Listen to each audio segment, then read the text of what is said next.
again po, welcome back to my channel. So, kumusta naman po kayo guys?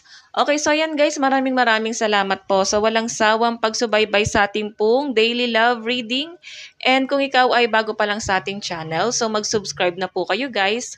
And i-click mo na rin yung ating notification bell para lagi po kayo guys updated sa ating mga bagong upload.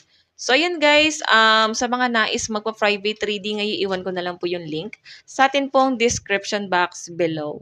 Okay, so mapapansin nyo guys, wala dito yung dalawang card natin kasi titignan muna natin guys yung energy, no? Ano ba yung nangyari? Ano ba yung sitwasyon? Bakit hindi kayo naging okay? Or kung okay naman kayo? Or titignan natin guys, no? Kung kanino bang love reading yung masasagap natin. So yun guys, mag-comment lang kayo. Malay mo naman, masagap ko ang energy mo. Okay? So kanino bang love reading yung masasagap natin ngayon? Sitwasyon mo na. Spirit guide, kanino po bang love situation to spirit guide?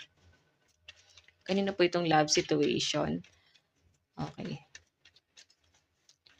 So, meron tayong Page of Cups. Meron tayong The Sun. Okay. So, meron tayong The World.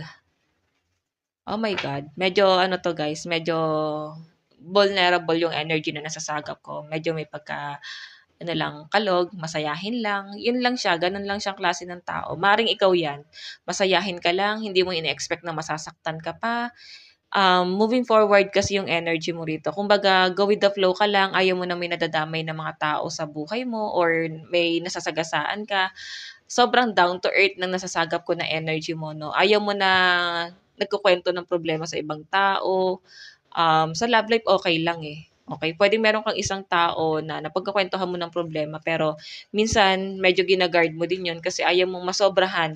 Okay ba? Kasi baka ma-misinterpret nila or baka feeling mo masyado na 'yan ang pinoproblema yung problema mo. So, yun pa naman yung nasasagap ko na energy mo na ayaw mo, no?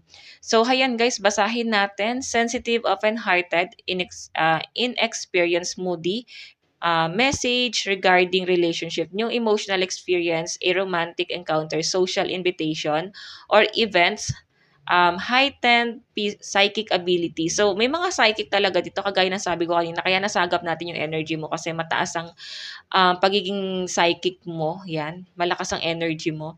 So, meron tayo guys, The Sun, a time of great joy and success, brilliant epiphanies that lead to magical opportunity, plans that work.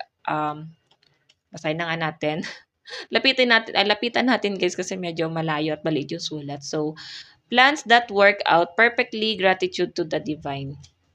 And the world, a brilliant success, a time of joyful accomplishment, and spiritual enlightenment, freedom to do whatever you want, be proud of yourself. So, actually guys, ito ha, nananahimik ka, yun ang nasasagap kong energy mo, nananahimik ka, tapos parang bigla na lang may pumasok sa buhay mo, nagginulo ka, pinaibig ka, hindi mo alam ano ba intention niya. So, pure naman nung una, talagang pinaibig ka, alam mo yung hindi mo pa naman intention na pumasok sa relationship, pero pinasok niya yung buhay mo. Then, sa nasasagap ko rito guys, yes, binigay mo yung tiwala mo sa taong to, nagtiwala ka sa kanya, nag-expect ka ng mataas kasi yun yung mga ginagawa niyang action is parang feeling mo is pang ano na guys eh, stability na eh, pang forever na siya no sa ginagawa niya. Pero tignan niyo guys the world, siguro dumating siya sa buhay mo na sobrang gaan na ng energy mo. Kumbaga wala kang doubt, wala kang iniisip ng mga problema or kung ano man sa buhay mo. And nakikita ko na mas nagpo-focus ka sa career mo eh. Okay? Siguro itong person na to, sinusuportahan ka lang niya. Okay, sinusuportahan ka niya sa mga gusto mong mangyari sa buhay mo. Ayan. Ayaw kanya guys kontrahen sa mga plano mo, sa mga desisyon mo sa buhay kasi nakikita niya na may potential ka sa sarili mo at napakaano niyo guys no, family-oriented, goal-oriented, sobrang mapagmahal ka sa mga magulang. Isa rin siguro to guys sa nagustuhan sa'yo ng person mo. Tignan mo ha, the sun, napakaganda no, ang daming opportunity na dumarating sa inyo and wala kang inaaksaya na panahon at oras. Pero nandun kasi guys yung plug, so para bang may red flag no, siguro nung dumating siya, red flag siya eh. Hindi mo siguro siya type. Hindi mo siya gusto. Hindi mo siya napapansin.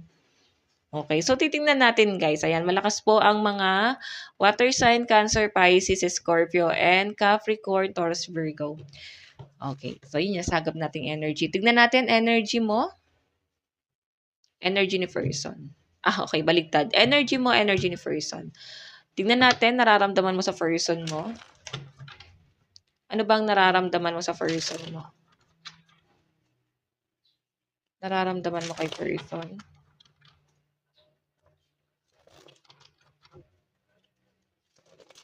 Nararamdaman mo sa person mo ngayon?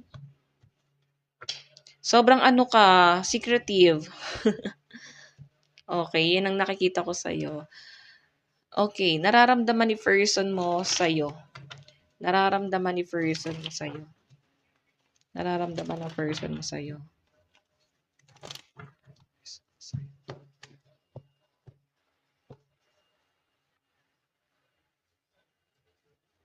Okay.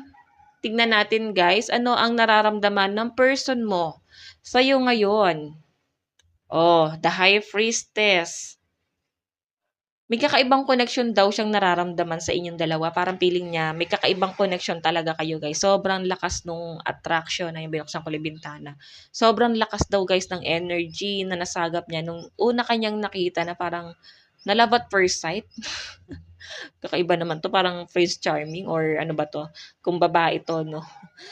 Di ko alam sa babae, pero sa lalaki alam ko Prince Charming. So sa babae, ano ba siya? Nakalimutan ko yung tawag. So, nararamdaman niya sa inyo guys, I think na love at first sight po talaga siya sa inyo. Nananahimik ka that time, tapos bigla niyang ginulo yung buhay mo, nangulit siya siguro, and ayan no, minanifest ka talaga niya. Kumbaga, hindi ka na guys mawala sa isip na tong taong to. Nung una kanyang nakita, okay, tignan natin ano naman po yung tingin sa'yo ng person mo. Oh my God. Okay, so natakot pala siya nung una kasi feeling niya mataray ka, strikto ka, matapang ka, hindi mo siya papansinin, hindi ka namamansin. Ganun ka guys, dinidescribe ng person mo.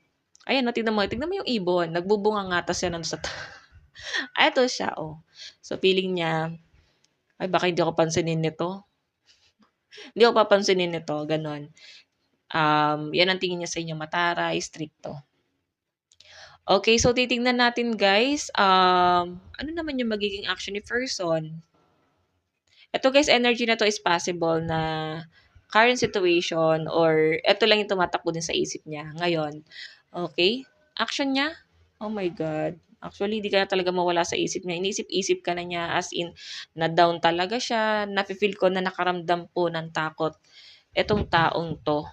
Ayan, ang lakas ng hangin, no? Wait lang guys. Nakaramdam siya ng takot nung nauna kanyang nakita. Tingnan mo na lang yung energy, guys.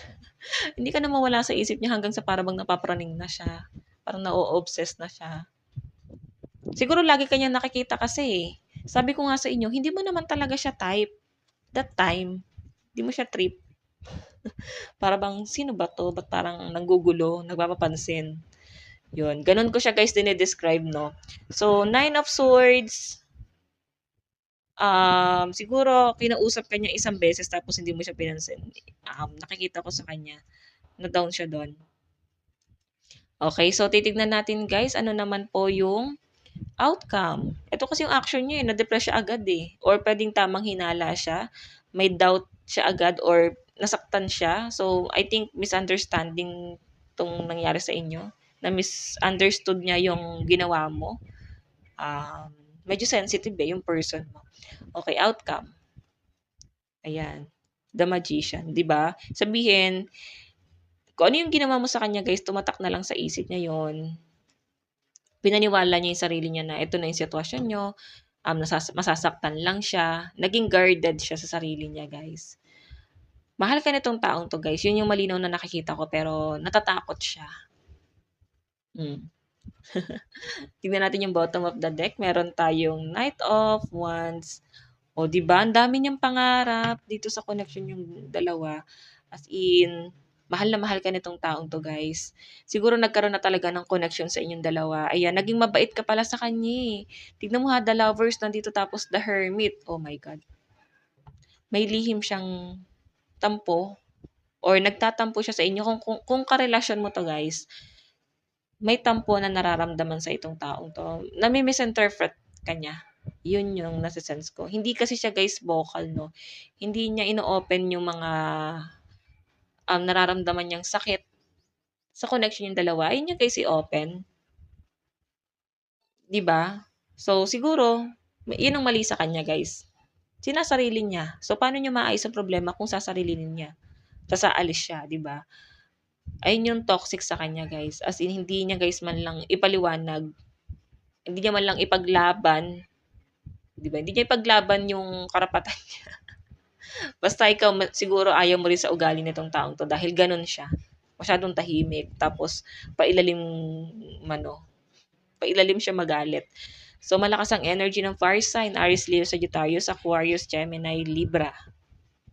O 'di ba? Sabi na air sign, talagang mga secretive kayo guys. Bigla-bigla na lang umaalis. What I mean air sign tong person mo, sila. Bigla-bigla sila guys umaalis. Ganyan kasi ang mga air sign masyadong secretive. Ayaw mo lang ipaliwanag yung sarili. Pag inaaway, tatahimik, mapahala ka dyan. Pansin ko sa mga air sign, ba't ganun, no? Sige, tingnan natin guys. Sa side mo, anong nararamdaman mo kay person? Meron tayong Ace of Swords. Actually, iniisip-isip mo rin to guys. Parang feeling mo matigas siya. Masyado siyang matalino. Masyado siyang logical. Parang feeling mo, gusto mo naman siya guys pantayan. Pero I think feeling mo marami siyang tinatago sa inyo. Hindi siya ganun guys, katotoo sa inyo. Okay?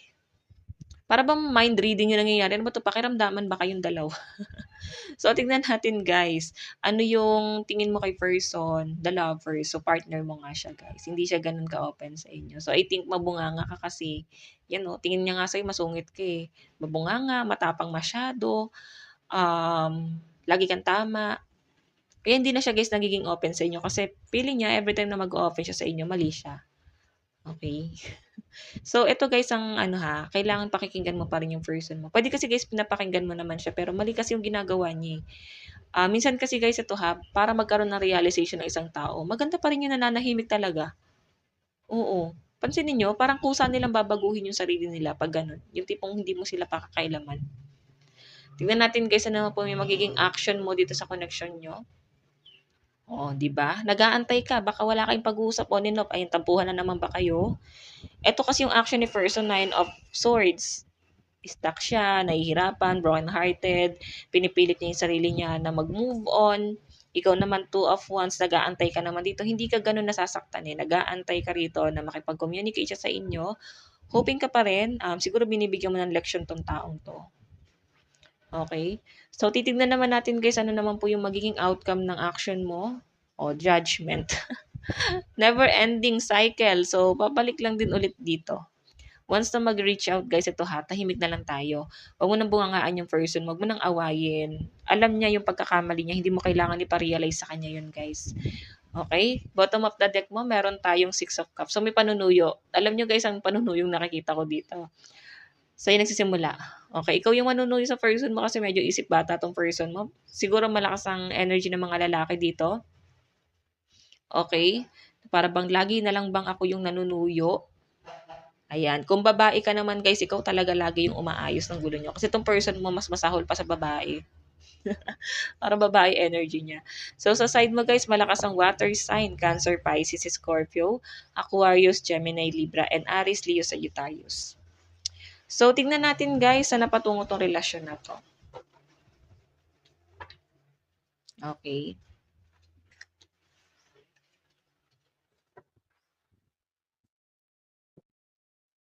Kunin lang natin to. Oops. Saan napatungo yung relasyon nyo?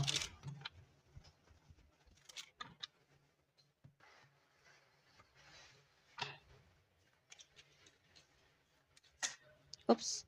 Meron tayong the snake. Competition, enemy, clever, malicious look over your shoulder, the other woman. Oh, may pinagseselosan. Yun din pala yung naging punot dulo, no? May insecurity. Yun yung nasa-sense ko rito. Kasi maaring may ibang person na pinagsiselosan mo, pinagsiselosan niya. Or parehas kayo. Kailangan nyo guys mag-usap na parehas kayong dilulo. Alam niyo ba yun? Delusional. Tingnan natin. Meron tayong wedding ring. Ayan, lalo na sa mga kasal dito, guys. Ayan, kakasal pa lang siguro. Pero grabe na agad yung nangyari. So, meron tayong girl talk. Ayan, meron kang isang kaibigan dito guys na maaring nahihingan mo ng tulong na para bang siya nagsasabi na, "Hindi na yan worth it, iwan mo na yan, hindi na makakabuti." So, alam niyo guys, ito ha, pakinggan mo pa rin yung instinct mo kasi itong person na 'to, maaaring napagsasabihan mo ng problema niyo ng person mo is hindi rin maganda yung intention sa inyo guys kasi nandito yung mirror, okey? Sabihin, um kung ano lang yung kinukuwento mo, yun yung pinapanigan niya. Nagiging one-sided 'to. Siguro kailangan pakinggan niya rin yung both side para mas maging balanse, okey? I think sa'yo lang guys naka-ano 'tong taong 'to, itong napagsasabihan mo. Yung kuwento mo lang yung napapakinggan niya kaya para bang, siya rin yung mapapasama kasi ikaw yung papanigan niya, ikaw yung paniniwalaan niya, 'di ba? Sa halip ng paniwalaan niya yung person mo, 'di ba? So, the golden mirror, self-indulgence and sunglasses, ayan.